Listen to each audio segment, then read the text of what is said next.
Bonjour à toutes et à tous. Donc aujourd'hui, nous allons découvrir l'évangile du 4e dimanche de Pâques. Donc Jésus, le bon pasteur. Donc on va regarder une petite vidéo et je vous explique tout de suite après.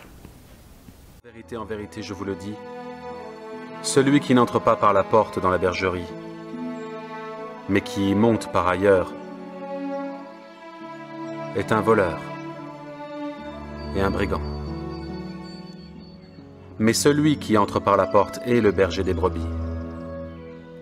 Le portier lui ouvre et les brebis entendent sa voix. Il appelle par leur nom les brebis qui lui appartiennent et il les conduit dehors. Lorsqu'il a fait sortir toutes ses propres brebis, il marche devant elles et les brebis le suivent parce qu'elles connaissent sa voix. Elles ne suivront point un étranger, mais elles fuiront loin de lui parce qu'elles ne connaissent pas la voix des étrangers. En vérité, je vous le dis, je suis la porte des brebis. Tous ceux qui sont venus avant moi sont des voleurs et des brigands, mais les brebis ne les ont point écoutés. Je suis la porte. Si quelqu'un entre par moi, il sera sauvé. Il entrera, et il sortira, et il trouvera des pâturages. Le voleur ne vient que pour dérober, égorger et détruire. Moi, je suis venu afin que les brebis aient la vie, et qu'elles soient dans l'abondance. Je suis le bon berger. Le bon berger donne sa vie pour ses brebis. Mais le mercenaire, qui n'est pas le berger, et à qui n'appartiennent pas les brebis, voit venir le loup, et abandonne les brebis, et prend la fuite. Et le loup les ravit et les disperse. Le mercenaire s'enfuit parce qu'il est mercenaire, et qu'il ne se met point en peine des brebis. Je suis le bon berger. Je connais mes brebis, et elles me connaissent.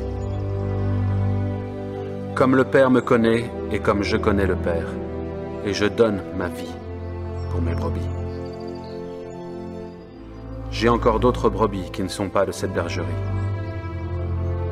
Celles-là, il faut que je les amène, elles entendront ma voix. Il y aura un seul troupeau, un seul berger.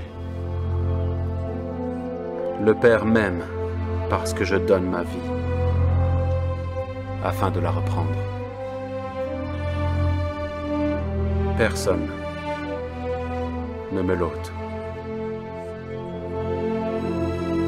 mais je la donne de moi-même. J'ai le pouvoir de la donner et j'ai le pouvoir de la reprendre.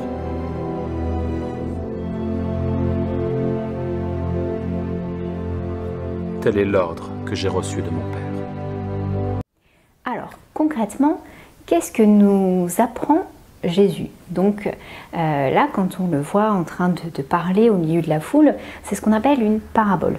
Il va nous expliquer à travers une histoire. Une parabole, c'est ça, c'est une histoire que raconte Jésus,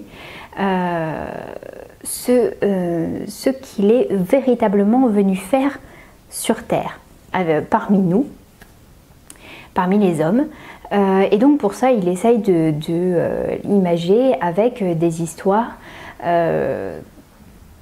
qui sont pour lui le plus simple possible, mais pour certains qui ont encore l'esprit un peu fermé, ça l'est pas forcément. Et donc nous parfois, avec du recul, il faut quand même un petit temps de réflexion pour bien comprendre les paroles de Jésus. Donc qu'est-ce que Jésus nous dit? Il nous dit qu'il est une porte. C'est quand même assez étonnant d'être une porte. Donc c'est vrai que quand on réfléchit, en période de confinement, cette porte, elle nous arrangerait bien parce que on n'a qu'une envie, c'est de l'ouvrir en grand et de sortir. Et bien d'une certaine façon, à travers Jésus, on peut le faire. Parce que voilà, cette porte, c'est la clé du royaume des cieux. Donc pour que le jour de notre mort, notre âme puisse monter au ciel, donc le royaume des cieux, il nous faut passer cette porte qui est Jésus. Jésus, quand on croit profondément en lui, c'est ce qu'il attend, quand on croit qu'il n'y a que lui qui est vrai Dieu et vrai homme, qu'il a donné sa vie pour nous, et qu'il est la vie lui-même, c'est ça qui va nous sauver et nous permettre d'accéder au royaume des cieux. Et donc, on dit qu'il est le bon pasteur parce que c'est comme si nous étions tous des petites brebis, un troupeau de brebis, et Jésus connaît chacune de ces brebis, une à une, sans exception aucune. Il n'y a pas des personnes qui sont plus importantes que d'autres.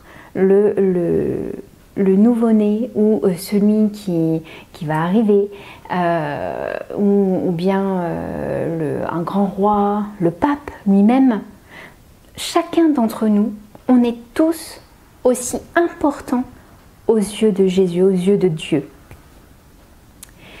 Et donc, quand certains ne croient pas en lui, Jésus s'intéresse encore plus à eux et désire, à leur rythme, les accueillir dans son royaume et leur faire comprendre qu'il est la porte du royaume des cieux.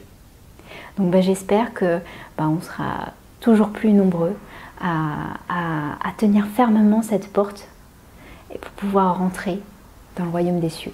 J'espère que vous serez avec moi et qu'on sera très nombreux en quittant ce confinement, je l'espère très bientôt, et surtout en bonne santé. Continuez à prier très fort le Seigneur. À bientôt.